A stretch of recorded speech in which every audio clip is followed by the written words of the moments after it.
Hello बच्चों, आपका हमारे चैनल हिंदी वाणी में स्वागत है। आज हम पढ़ेंगे कक्षा 9वीं की पाठ्य पुस्तक क्षितिज का 16वां पाठ। यह एक कविता है। कविता का नाम है यमराज की दिशा। इस कविता के कवि चंद्रकांत देवताले जी हैं। यमराज की दिशा कविता में कवि ने सभ्यता के विकास की खतरनाक दिशा की ओर संकेत करते हुए बताया है कि जीवन विरोधी ताकतें अब चारों ओर फैलती जा रही हैं। कवि ने बताया है कि बचपन में उनकी माँ ने उन्हें दक्षिण दिशा की ओर पैर करके सोने के लिए मना किया था तथा इसे एक अपशकुन बताया था। वह बताती रहती थी कि ईश्वर से उनकी मुलाकात होती रहती है। उनकी सलाह से ही वह जीवन जीने और दुख सहने के मार्ग खोज लेती हैं।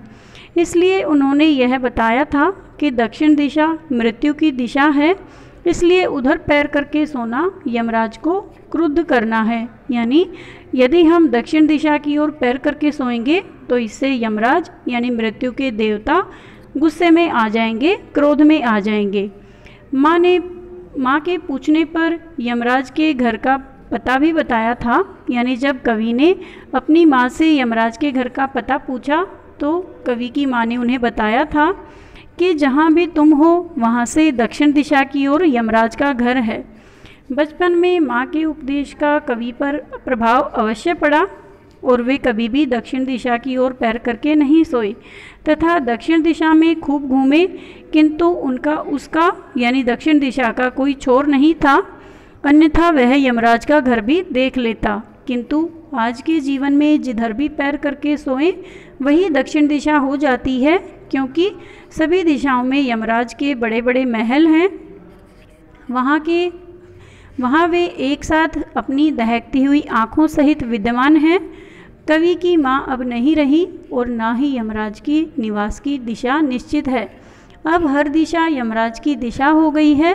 कहने का भाव यह है कि आज ऐसे व्यक्ति इस समाज में उत्पन्न हो गए हैं या लोगों की मानसिक स्थिति इस प्रकार की हो गई है कि वो मानवता का ही विनाश करने के लिए तत्पर हो गए हैं। यानी अब हर स्थान पर हमें ऐसा लगता है जैसे वहीं पर यमराज रहते हैं। यानी स्वार्थी लोग अपने स्वार्थ में अंधे होकर अपने ही जाति या मानवता का विनाश करने पर तैयार हो गए हैं। आज हमें उसका सामना करने के लिए तैयार रहना चाहिए। यानी आज के समाज में, आज के समय में हमें स्वार्थी लोगों से सावधान रहना चाहिए।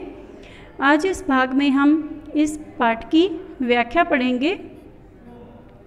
सबसे पहले है, माँ की ईश्वर से मुलाकात हुई या नहीं कहना मुश्किल है, पर वह जताती थी जैसे ईश्वर से उसकी बातचीत होती रहती है और उससे प्राप्त सलाहों के अनुसार जिंदगी जीने और दुख बर्दाश्त करने के रास्ते खोज लेती है।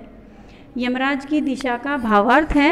इन पंक्तियों में कवि ने अपनी माँ के ऊपर अपने विश्वास और उनकी माँ के ईश्वर पर विश्वास का वर्णन किया है। यानी कवि की माँ को भगवान पर विश्वास था और कवि को अपनी माँ के ऊपर विश्वास था। उनके अनुसार उन्हें यह पता नहीं था कि उनकी माँ ने ईश्वर को देखा है या नहीं, और यह अनुमान लगाना भी लेखक के लिए बहुत कठिन था। लेकिन उनकी माँ उन्हें यह अवश्य विश्वास दिलाती थी कि उनके और ईश्वर के बीच बातचीत होती रहती है और ईश्वर उन्हें ज़िंदगी जीने की ज़रूरी सलाह देते रहते हैं। ईश्वर से सलाह लेकर उनकी माँ ज़िंदगी जीने और दुख बर्दाश्त करने के रास्ते खोज लेती हैं। माँ कवि को भी ज़िंदगी जीने के सही रास्ते बताती हैं और समस्याओं का सामना करने की प्रेरणा देती हैं। जिस प्रकार हमारी माँ या हमारे माता पिता हमें जीवन जीने के लिए सही उपाय बताते हैं, सही सलाह देते हैं, ठीक इसी प्रकार से कवि की माँ भी कवि को ज़िंदगी जीने के सही रास्ते, सही तरीके और सही उन्हें राह दिखाती हैं और समस्याओं का सामना करने की प्रेरणा भी देती रहती हैं। आगे पंक्तियां हैं। माँ ने एक बार मुझसे कहा था दक्षिण की तरफ पैर करके मत सोना, वह मृत्यु की दिशा है और यमराज को क्रुद्ध करना बुद्धिमानी की बात नहीं है। जब कवि बच्चे थे तब उनकी माँ ने उन्हें बहुत सारी शिक्षाएं दी थी। तब उनकी शिक्षाओं में से एक शिक्षा यह भी थी कि दक्षिण दिशा की ओर पैर करके हमें कभी नहीं सोना चाहिए। दक्षिण दिशा में यमराज यानी मृत्यु के देवता का निवास होता है। अगर हम दक्षिण दिशा की ओर पैर करके सोएंगे तो यमराज को गुस्सा आ जाएगा। इसलिए हमारा इस दिशा में पैर करके ना सोना ही चतुराई है, क्योंकि मृत्यु के देवता यानी यमराज को गुस्सा दिलाना कोई बुद्धिमानी की बात नहीं है, यह एक मूर्खतापूर्ण कार्य है। इसलिए हमें दक्षिण दिशा की ओर पैर करके कभी भी नहीं सोना चाहिए। आगे पंक्तियां हैं। तब मैं छोटा था और मैंने यमराज के घर का पता पूछा था।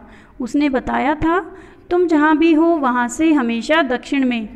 अर्थात प्रस्तुत पंक्तियों में कवि ने बच्चों के कोमल मन में उठने वाले सवालों का वर्णन किया है कि किस प्रकार एक बच्चा अपनी माँ के समझाने के बाद उससे यमराज के घर का पता पूछने लगता है। माँ की कुशलता का तो कोई जवाब ही नहीं है। वह बड़ी ही समझदारी से अपने बच्चे को जवाब देती है। उसे पता है कि बच्चे को किस तरह समझाना है।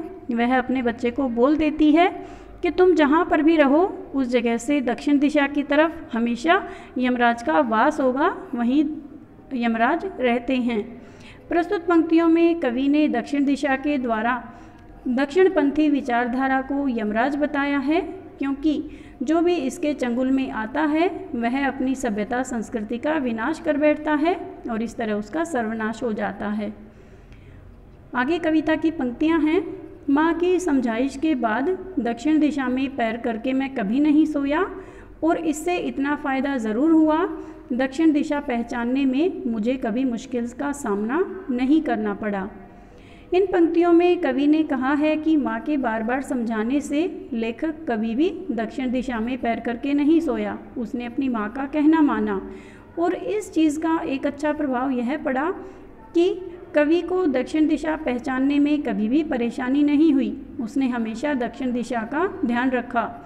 इसका अर्थ यह है कि बड़े होने के बाद जब लेखक को अपनी माँ की दी हुई सीख समझ आई तो उन्हें दक्षिण दिशा का तात्पर्य समझ आया, यानी दक्षिण दिशा किसे कहा गया है, और अपनी माँ की दी हुई सीख पर अमल करते हुए उन्होंने कभी भी दक्षिणपंथी विचारधारा को नहीं अपनाया।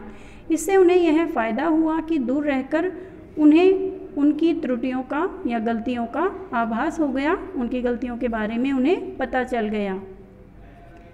आगे कविता की पंक्तियां हैं। मैं दक्षिण में दूर दूर तक गया और मुझे हमेशा माँ याद आई। दक्षिण को लांघ लेना संभव नहीं था, होता छोर तक पहुँच पाना तो यमराज का घर देख लेता। यमराज का घर देखने के लिए कवि दक्षिण दिशा में दूर दूर तक गया और जब भी वह दक्षिण दिशा में यात्रा करता हर समय उसे अपनी माँ की दी हुई शिक्षा या सीख याद आती। दक्षिण दिशा में यमराज का घर होता है, इसी कारणवश वह यमराज का घर खोजने में लग जाता है, यानी वह देखना चाहता है कि यमराज का घर कहाँ है और कैसा है। लेकिन कवि को यमराज का घर नहीं मिला। उसके अनुसार दक्षिण दिशा का छोर क्षितिज बहुत ही दूर था, जिस तक कवि कभी नहीं पहुंच पाया और इसी वजह से उसे यमराज का घर भी नहीं मिला। क्योंकि हमारी पृथ्वी गोल है और ये केवल एक विचारधारा है कि दक्षिण दिशा में यमराज का निवास है।